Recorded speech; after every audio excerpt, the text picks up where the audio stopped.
इंदौर के देवी अहिल्या विश्वविद्यालय में आयोजित आजादी का अमृत महोत्सव के अंतर्गत व्याख्यान में देश के उच्च शिक्षा मंत्री मोहन यादव, पर्यटन और संस्कृति मंत्री उषा ठाकुर और सांसद शंकर लालवानी शामिल हुए। देवी अहिल्या विश्वविद्यालय खंडवा रोड स्थित ऑडिटोरियम के कार्यक्रम में शामिल हुए। इस दौरान शिक्षा मंत्री मोहन यादव ने कहा कि आजादी का 75वां वार्षिक चल रहा है। पूरे देश में प्रधानमंत्री मोदी द्वारा आह्वान किया गया है कि देश के सभी संस्थाओं में आजादी पर्व का उत्साह उमंग का कार्यक्रम आयोजित किया जाए। मंत्री यादव ने कहा कि दुनिया का सबसे ज्यादा युवाओं का देश भारत है, वहीं देवी अहिल्या विश्वविद्यालय का पूरे देश में मान बढ़े, इसको लेकर कुलपति के साथ मीटिंग ली गई। आजादी का 75वां जो वर्ष चल रहा है, पूरे देश में यशस्वी प्रधानमंत्री ने आह्वान किया है कि हम जो है, जहाँ है, जिस प्रकार के संस्थानों में है, प्रत्येक जगह हमारे आज़ादी के पर्व का एक उत्साह उमंग के साथ कार्यक्रम भी करें और साथ ही साथ वर्तमान व्यवस्था के आधार पर देश की आगामी कौन सी दिशा हो, किस प्रकार से हम सबको लेके चलें, डेवलपमेंट की बात करें, हमारे उपलब्ध संसाधनों का उनका बेहतर उपयोग करें और ख़ास करके शैक्षणिक वातावरण को और स्वस्थ करें। जब दुनिया का सबसे युवा देश भारत है, तो युवाओं के लिए हमारा अपना जो एकेडमिक पूरा एक तरह से कैंपस है, वो सकारात्मक दिशा में जाए, इसी दिशा में कई कार्यक्रम किए। आपकी जानकारी के लिए और बता दूं, हम लोग जहाँ से आ रहे हैं, अभी हम देवी अहिल्या के विश्वविद्यालय का पूरे देश में मान बढ़े, यहाँ विकास की और बहुत सारी गतिविधियाँ प्रारंभ हो, निर्माण के काम प्रारंभ हो, एग्रीकल्चर, मेडिकल और अनेक नए कोर्स प्रारंभ हो, इसकी मीटिंग हम करके आ रहे हैं कुलपति जी के साथ। हमने सबने संकल्प किया कि आने वाले समय में जो रैंकिंग होगी तो देवी अहिल्या नंबर 1 पे आए, ये प्रयास हम कर रहे हैं और इसी प्रकार से गुणात्मक शिक्षा के लिए भी विविध संकायों के माध्यम से हम देवी अहिल्या का मान बढ़ाएं।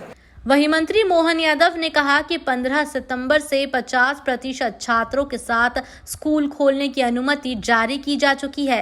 साथ ही छात्रों की सुविधा के लिए ऑनलाइन पढ़ाई की भी सुविधा दी गई है।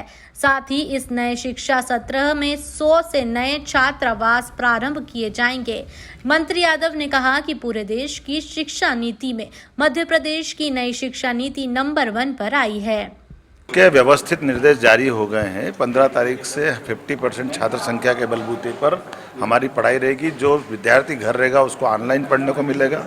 उसी प्रकार से मेस और छात्रावास प्रारंभ करेंगे और पूरे देश का उच्च शिक्षा विभाग हमारा अपना नंबर 1 नई शिक्षा नीति में भी आया है और कैंपस खोलने में भी हम आगे जा रहे हैं। कई सारे राज्य हमको अनुसरण करेंगे। वहीं इस मौके पर प्रदेश की मंत्री उषा ठाकुर ने कहा कि आजादी की 75वीं वर्षगांठ को लेकर भी हमने महिला बाल विकास, उच्च शिक्षा विभाग और स्कूली शिक्षा विभाग से बात की है, ताकि विद्यालयों के भवन महापुरुषों और क्रांतिकारियों के नाम से जाने जाए।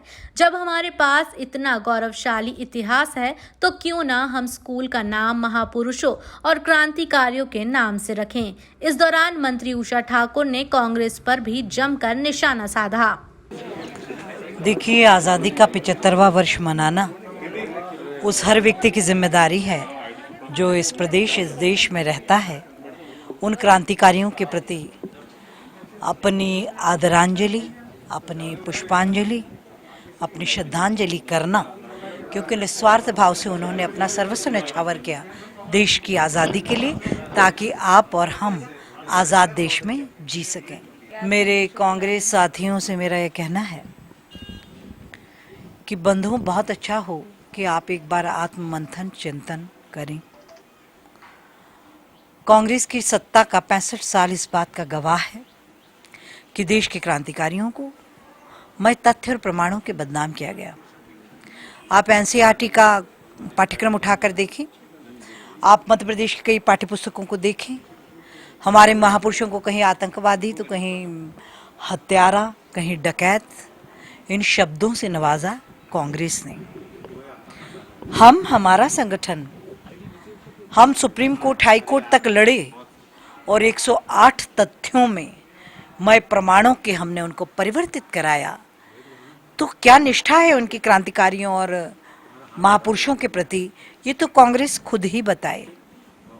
डीएवीवी में आयोजित इस कार्यक्रम में विधायक आकाश विजयवर्गीय और मंत्री तुलसी सिलावट के साथ ही डीएवीवी के तमाम अधिकारी और कर्मचारी भी मौजूद रहे। Bureau report, INN news, Indore.